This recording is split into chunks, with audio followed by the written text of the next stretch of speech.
গাজায় এখন মৃত্যু আর ধ্বংস ছাড়া কিছুই নেই। প্রতিদিন বোমা পড়ছে, শিশু মরছে, পরিবার ছিন্ন ভিন্ন হচ্ছে। ইসরায়েল হামাস যুদ্ধ কি এবার এমন কিছুতে রূপ নিচ্ছে যেখান থেকে ফেরার আর পথ নেই?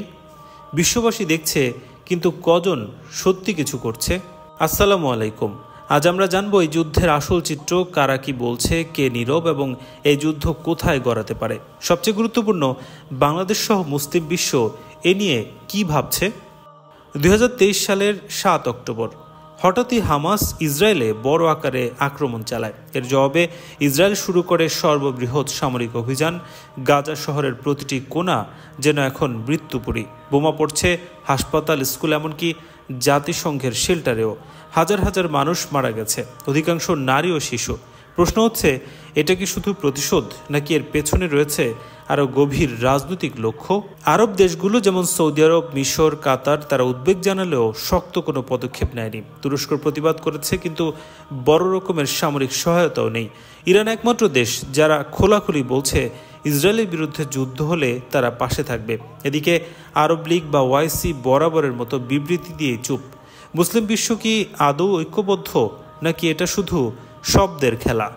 যুক্তরাষ্ট্র ইসরায়েলকে খোলাখুলি সমর্থন দিচ্ছে। ব্রিটেন, জার্মানি, ফ্রান্স সবাই বলছে ইসরায়েলের আত্মরক্ষার অধিকার আছে। কিন্তু একটি দেশও গাজায় বেসামরিক হতাহতদের নিয়ে সরাসরি পদক্ষেপ নিচ্ছে না। জাতিসংঘ নিন্দা করেছে, কিন্তু ভেটো দিয়ে তা আটকে দিয়েছে আমেরিকা। বিশ্ব যেন অন্ধ হয়ে গেছে। গাজার শিশুদের কান্নাও আর শুনতে পাচ্ছে না।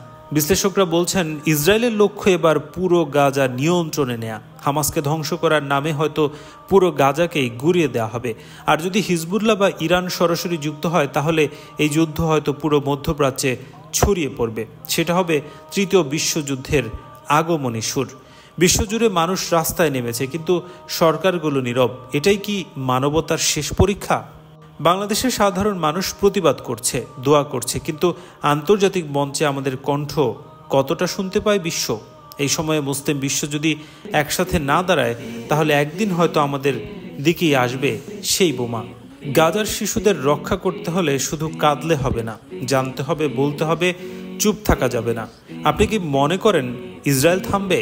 নিচে কমেন্ট করে জানান। এবং আপনার মতে এই যুদ্ধের শেষ হবে কি?